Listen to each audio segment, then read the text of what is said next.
some formats will go faster, like MP4 might go faster than MOV, but I don't think there's a whole lot of difference when uploading to YouTube. I mean, I've uploaded probably 50 different things to YouTube over the years.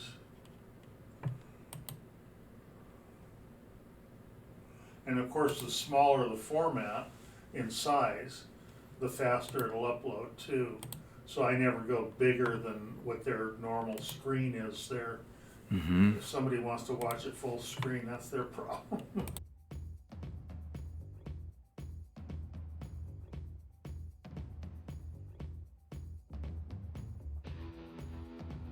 What you just saw is an email from me to Tom explaining, basically giving him all the questions that I would be asking him during the interview and him responding. There's plenty more where these come from. You'll understand more once you watch the video. So that's Tom and I. I'm sitting on the bed. When I turned the camera to him, he became irate and said that I couldn't have him on camera. And this video is going to explain why. I wanted to add in the beginning that both my wife and I took complete care of him the whole time he was here in Ohio. Never once did he say thank you. We would open up my family's restaurant in the middle of the night to cook for him, deliver it to him, because he'd be up all hours of the night. Never once got a thank you from the guy. Totally treated me like shit the whole time. What his public persona and who he really is in real life, two totally different things. You're gonna find out all about it in this video. He completely ripped me off. He ripped all of you off. He refused to do everything that he promised us, and he also squandered all the money. Oh, and one more thing to give you an idea of this guy's actual intelligence. What he's talking about in this little clip I just showed you, and trust me, I have emails from this guy. I have, I'm the guy who recorded Tom Grant's phone conversations. I recorded all of our phone conversations. So if he wants to speak any other story, I can completely contradict it with his own words. How's that for a fucking story? The man who fucking recorded Tom Grant, the guy who got famous from recording people on the phone. And guess what? In Ohio, it's a one-party consent state, meaning I'm allowed to do it legally. We don't have celebrities in our state. So therefore, our state doesn't give a fuck about phone recording. I'm sure the public would be especially interested in Tom's take on African American people and why cops shouldn't have to call them African Americans, and how they back in the 70s and 80s they would just grab them by their dirty afro.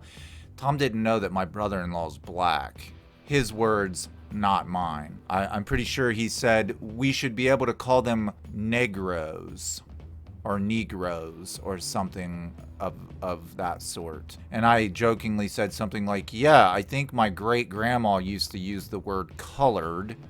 And he's like, oh yeah, that should be acceptable. Dude's a total racist prick. Having said that, he's saying I upload in 720p. If people want to watch it in full screen, that's their problem. I tried to explain to him that the difference between 720, 1080, 4K is the amount of pixels, the clarity of the screen, but he didn't believe me. He thinks if you upload in 720p, that means you watch it in a small screen, and if you upload in 1080p, then you can watch it full screen. This dude was nothing like what I thought he was. Absolutely nothing what I thought he was. Although he promised that he was going to reveal things that he hasn't talked about, he wasn't. He has nothing else that he hasn't already said. If it's not recorded, I wouldn't even believe it. I caught the guy in so many lies just the short period of time he was here. It's not even funny. He's literally losing his mind. From what I saw, it's actually pretty sad. I'm like 99% positive that he's in early stage dementia. And I can't believe that his family even let him fly across the country knowing what state he was in. We literally paid him to do a job, to do an interview, to do a live chat, and he got here and refused to do it. After everything you hear in this video, and yes, when I say he wouldn't even take a selfie with me. That's very true. He did that right in front of my wife. It was pretty embarrassing. We still arranged for him to have a ride back to the airport, and he said, I don't want your ride. I'll get my own ride. Just watch the video and you'll find out. You know, if you want to hate me, if you don't want to watch the video, if you don't want to learn everything that I've learned, then that's fine. But I suggest you watch the video. Now, as you guys are aware of, Tom flew into Ohio. My wife and I picked him up at the airport. We brought him back to his hotel room. Tom was here for 3 days. We got nothing done. And this video is the whole purpose of this video is to tell you why nothing was done. And I'm also going to back it up with, I guess, what you would call proof or evidence. The best way I know how to explain things is to start from the beginning and just move forward. In order for you guys to understand, when I mean start from the beginning, I mean start from the beginning. The first time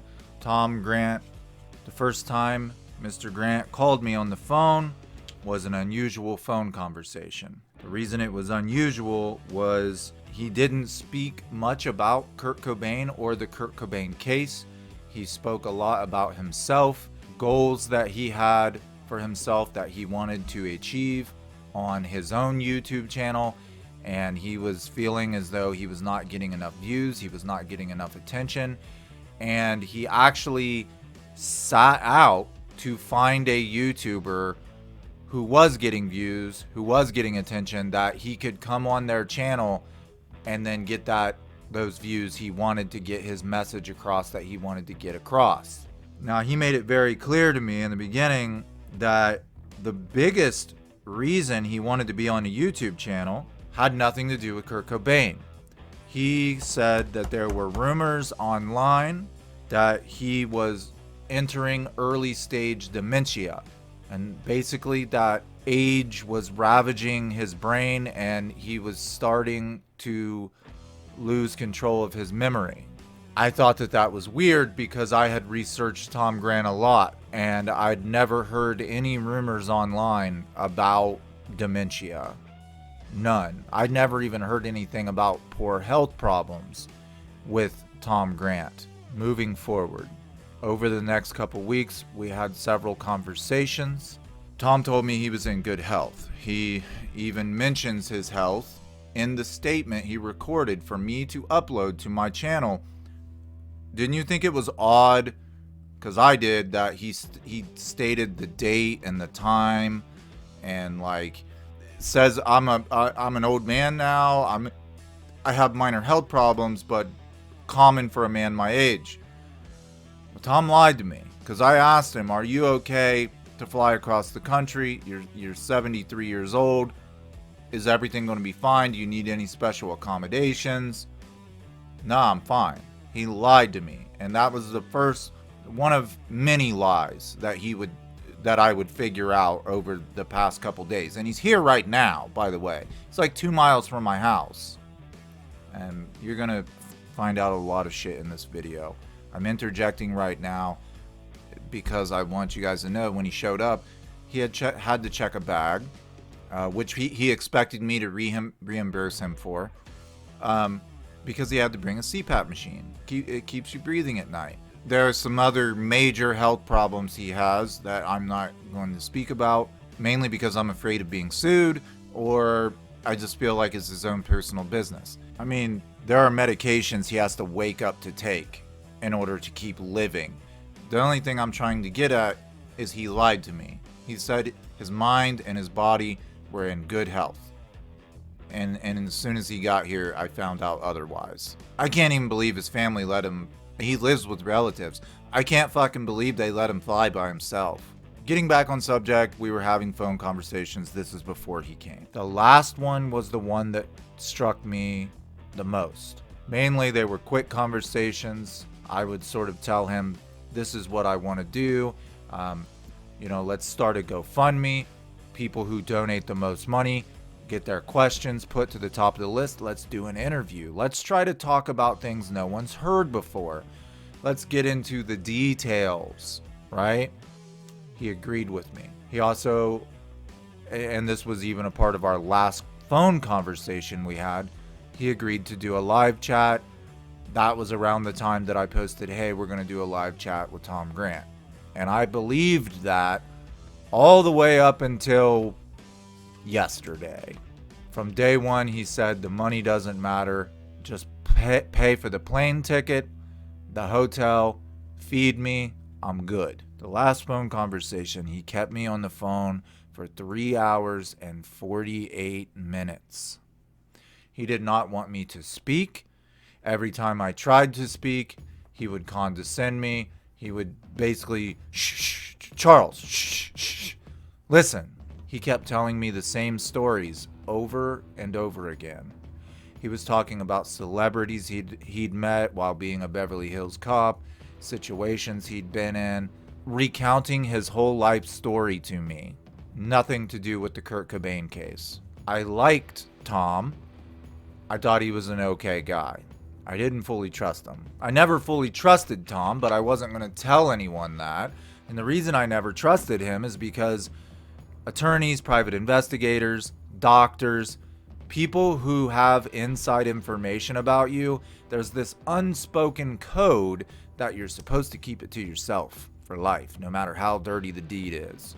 And Tom betrayed Courtney Love. I mean, we all know that. So even though I'm glad he betrayed Courtney Love, it still tells me that Tom will betray you. And that's why I never fully trusted him.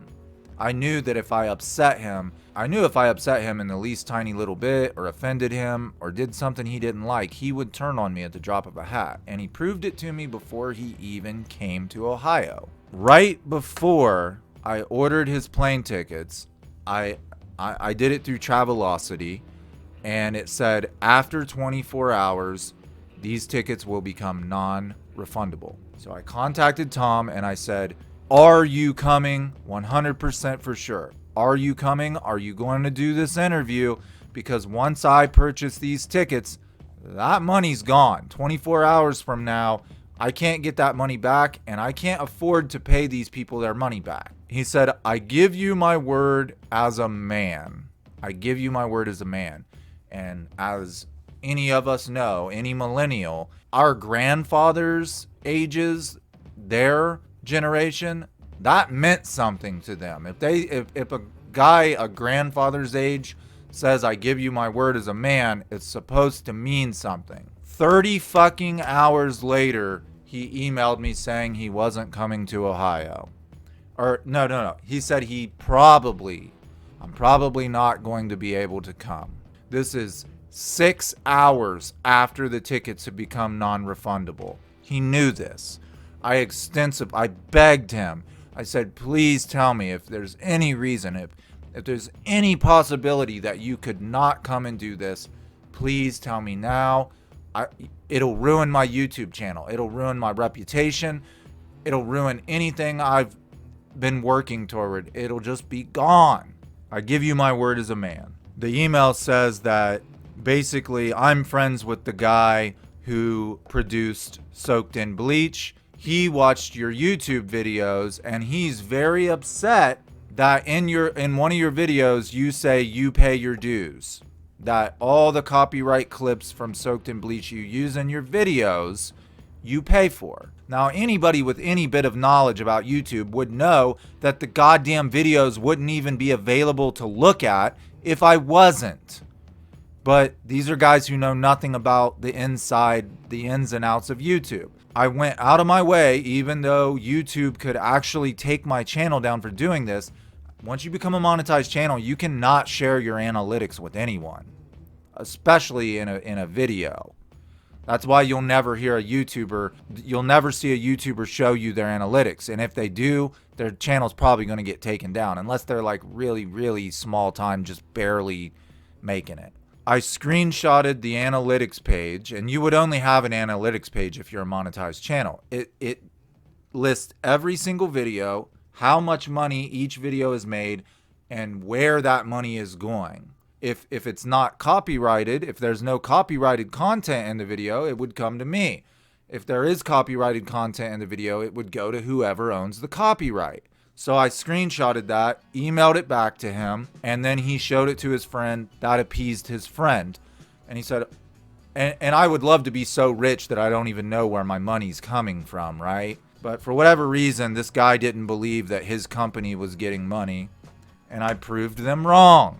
Somebody's getting that money because YouTube clearly states on my analytics page that there's a company, I won't name the company, that's getting money from those videos. And by the way, it's only 2 videos. There's only 2 videos. Out of 14 Nirvana videos, there's only 2 that had a copyright claim, and they decided to take the money as opposed to shut the video down. All the other ones fall under fair use. So then he changes his mind. Okay, I'm coming. Red flags start to pop up. When I'm talking on the phone to Tom, he's repeating stories. He's losing track. He's losing thought. And people do this, and I've done it. I have a word on the tip of my tongue, and I just can't find it. But I started to notice that Tom was doing it consistently. Just constantly forgetting what he was talking about, losing his train of thought, not being able to find the right word. Keep in mind, the first conversation I ever had with him, he claimed there were rumors that he was entering early stage dementia. The first night when we picked up Tom from the airport, it was late. We got back to the hotel late. I don't recall exactly what time. It was pretty damn late. So we talked for maybe 10, 15 minutes. I believe it was around 1 a.m. by the time we got to the hotel. Then Tom decides he's hungry. My wife and I go to her family's restaurant, open it up, cook him food, take it back to the hotel. Another red flag that the dude was kind of a jerk. He didn't even bother to say thank you. He just accepted the food and said, okay, go home now. I'm going to bed. And Tom crashed out. The next morning, I go to the hotel. We've decided that we're going to hang black sheets on one wall and use that as a background. And we're going to shoot our interview. That's when Tom drops a bomb on me. Where's the money? Where's the money? I need the money. What money, Tom? The rest of the GoFundMe money. And you owe me $300. We haven't done any work whatsoever. He always claimed that it wasn't about the money. He didn't care about the money. But it became very apparent right from the first real day that we were together, he wanted money. Whoa. Okay. This is a guy who said he did not care about money. And he's demanding, he wasn't, at this point he's not demanding money, but he's letting me know I want that money. Now GoFundMe takes, and I wrote it down. GoFundMe keeps 5% of the total sum. The payment processor keeps 2.9%, and then the payment processor also keeps 30 cents per donation. And there was a ton of like $1, $2, $5 donations. So that 30 cents every single donation really adds up. GoFundMe is a business. They don't do the shit out of the kindness of their own hearts. It's a business. Now, funny enough, when I tell this to Tom, when we look it up, he said, oh, well, I was paying attention and I kept track of all the money that was being donated. And I thought only $45 was being kept. I don't know where he got that figure from. I have no clue, but that led me into something else. You were keeping track of the donations. Well, I knew he was keeping track because he's the one who kept making me raise the fucking donations. Or I'm sorry, he's the one who kept making me raise the goal. Originally, I had the GoFundMe at $1,000 because Tom could have flew to Ohio and stayed in a nice, like at the Holiday Inn or whatever, for $1,000 and still had money left over to eat on. And he was fine with that. Right? He was going to take a coach plane ticket, stay in a normal hotel like we all would, and have money to eat on. And he was just, that was it. It only took us maybe 18 hours to raise $1,000. You guys were that quick. He noticed and he said, well, raise it to $1,200. A couple hours later, $1,200. Well, raise it to $1,500. Raise it to $1,700. Raise it to $1,800. Raise it to $2,000. Raise it to $2,300. And then it became, I want to fly premium economy at the least. He wanted first class. And I was just like, dude, come on. Like, really? Premium economy is right below first class. That was a $1,300 round trip ticket because we were doing it so soon. $1,300 fucking dollars. He wanted the best hotel. That was $400 something dollars for 3 days, 2 nights. So right there is $1,700 something dollars. GoFundMe took their part of the money. That left us with less than $200. Just to interject real quick, I am going to be posting our emails back and forward to each other so you guys can see what kind of an asshole he is and how he treated me and how he talked to me. But just know that in his emails, he would often say things that would make him appear to be like a modest, humble person. And then he would call me and say the total fucking opposite. It's like he was protecting himself. Like, well, if he shows anybody these emails, it'll look like I'm a really good guy. But then I'm going to call him on the phone and tell him how I really fucking feel. And when I told him this, he was pissed. He said, there should be $400 or $500. And plus, you said you'd give me $300. Now, at one point, I did say this. At one point, when he determined that behind the scenes, he kept having me raise the GoFundMe. And I felt horrible about it. And I thought it was really shitty of him. And that was another red flag for me. Like, this dude does care about money, you know? But I thought, you know what? So what? He's old. He wants to fly comfortably. He wants to sleep in a king-size fucking gigantic hotel room. He might not live much longer. Let him do it. We'll get the information from him that we want. And then we'll all move on with our lives. Once it hit $2,000 and he asked me to raise it again, I told him, this is the last time I'm raising it. I'm looking like a greedy fuck. Like an asshole. And he said, okay. And we raised $2,100.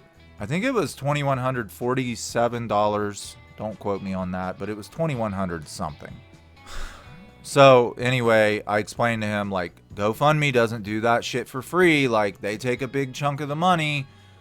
Plus, we had to, he would not, now I have a microphone here. This is one of the best USB mics you can buy. It's a Blue Yeti. And it does 360. I was going to sit this in the middle of the table, set it to the 360 setting. It would pick up both of us. Well, he wanted his own microphone. He wanted his own headset, his own microphone. So I had to use some of that GoFundMe money to buy another fucking microphone. He had his own headset. He had a nice Bose headset, but he didn't have a good microphone. And I was like, dude, your plane ticket was $1,300. Your hotel was $400 something dollars. The microphone was $110 after tax. Like, the money's gone. So then it fell to me. I'm supposed to give him money that he told me he didn't give two shits about. I had said there at one point we had come up on $1,700. He had me raise it to $2,000, and I said, because I felt so horrible that you guys kept donating and he kept making me raise it, I said, if no one else wants to donate, I'll throw in that $300 of whatever I make off YouTube this month. And you guys ended up donating the rest of the money. So there was no need for me to do that. And I explained this to him. Well, I said I would throw in the $300 if we couldn't reach the GoFundMe goal that you had me raise yet again. He didn't like that. But keep in mind, I'm feeding the guy. I'm paying for the food, anything he wants. Like, I'm already contributing money. And on top of that, he wants a paycheck that he said he never wanted. And we drove a 140-mile round trip to the airport and back using our gas. Like, I'd already contributed money to this thing. I have almost $200 in this thing. Right after this conversation, I hand my cell phone. My wife is in the hotel room with us. I hand my cell phone to my wife and I said, Tom, let's get a picture together. Post it online. You post it on your Twitter. I'll post it on my YouTube community tab. Let everybody know that you're here in Ohio. No, I'm not doing that. And that just shocked me. Like, what? Like, what? He said, no pictures. Total fucking jerk about it. Wouldn't even let me. Well, what about for my own personal use? Just to keep in my cell phone? No pictures. That was my first indication that this guy is a fucking asshole. He told me about countless people who've tried to collaborate with him. This was another red flag. Oh, I've probably had 20 different YouTubers try to collaborate with me, and I worked with them, but in the end, we just couldn't see eye to eye, and they wouldn't do what I wanted them to do. I told Tom I would not edit him. You answer the questions that my subscribers, that the people who donated you money, you answer those questions any way you want to answer them, and I will not edit your answer. He said, well, you told me we're going to do whatever I want to do. I could say whatever I want to say, and I could tell you to say whatever I want you to say. And I said, no. I said I will not edit your answers in the interview. Because he told me that every interview he'd ever done besides live radio, they had edited his answers to sugarcoat them. And I said, I will not do that to you. I will not edit you. But I did not say that I'll say whatever you want me to say. And if I did, well, I have a right to change my fucking mind, don't I? If I read a script and I don't like it and it doesn't sound like me and I don't agree with what it's saying, and I just ended a drama on my channel, and he wanted me to start drama with Charles Cross and Detective Tazinski. I don't have any beef with Charles Cross or Detective Tazinski. I disagree with a lot of the things they say, but I'm not going to pick an online beef with them so you can look like the good guy and I look like the bad guy who starts shit. You know, the things he was wanting me to say about these people, I don't know if they're true. I can't fact check these things. I'm not going to go accusing people of things that I don't know if it's true or not. And I understand if you want to say you're being contradictory because you've implied throughout your videos that Courtney Love and possibly Dylan Carlson and Callie DeWitt and Jessica Hopper and Eric Erlandson, they all may have had something to do with this. Yes, may have had something to do with it. I do believe that. But what he wanted me to do was directly say that these dudes were doing things that I had absolutely, I don't even know them. I don't know their lives. I don't know anything about them. There's no circumstantial evidence to even back up what he was wanting me to say about these people. And he didn't give a shit whether I got sued, whether my channel was shut down, nothing. He actually told me, he said, I'm surprised you didn't get a letter, cease and desist letter. Every other media outlet I've ever went to gets a cease and desist letter from attorneys. And I was like, well, what if I do? Like, what if I get sued? And he literally chuckled. Well, I guess that'd be your problem. He said, you don't have much, so they can't take much. That's how this fucking guy treated me, man. I do have much. I have 3 vehicles and a fucking mortgage and a family that I love. I have a lot. Maybe you don't have much, asshole. And I have subscribers that I cared a shit ton about who probably fucking hate my guts now thanks to this guy. I'm sorry, man. I'm so sorry. I did not want this to happen. All I wanted was the interview and the live chat. He gave me his word. I swear to you. As much as I love my children, this person gave me their word. I give you my word. 100%. I will come to Ohio. I will give you your interview. We'll do a live chat. This is what I was led to believe. None of this other shit that he wanted me to do for his vanity and his ego were ever mentioned until it came down to, oh, well, you don't have any money. Well, I guess we're going to have to do what I want to do or do nothing. If I have to, I will release the emails. I will release phone recordings to prove to you he doesn't care about you. He doesn't care about me. He's not what he says he is. He doesn't know anything that you don't already know. He tried to use me and exploit me like a tool. He thought I was so infatuated with him that when I couldn't give him a quick payday, and he even said, well, I got paid $1,500 to speak at a private investigators convention. And I said, well, you told me you didn't care about money. As long as your trip was paid for, you didn't care. Well, yeah, but I like to make money. I thought you'd give me money. Dude, I'm a small YouTube channel. I'm not a national TV channel. Like, I will release the emails, the phone recordings. Like, if I have to, to prove that this guy is not what he's telling you he is, and he's not a nice guy, and he's not a modest guy, he's not a humble guy. I mean, the fact that he illegally recorded shit, committed a crime, and went against his own client should tell you that he's not an honest person. Now, again, it didn't bother me that because of who it was and what he was releasing, that didn't bother me. But if you think about it, what he did was really not only unethical, it was illegal. So what kind of person is that? He told me he records all of his shit. I bet he didn't record our phone conversations because the crap he was telling me. But every client he ever had, he recorded them illegally. He's probably got tapes of tons of people stashed away somewhere. And the last thing I said to him, and I'm going to leave you with this, I said, what about all the people who donated? These people paid you, I paid you, and food and gas and room service and every little stupid thing that you ever wanted me to do. I did it to appease you. I helped, even when his memory's constantly slipping, he's constantly forgetting what he's doing. I dealt with all of it, you know, and he didn't care. I said, what about all the people that donated to see you do a job? And he didn't care. He said, it's your problem, not mine.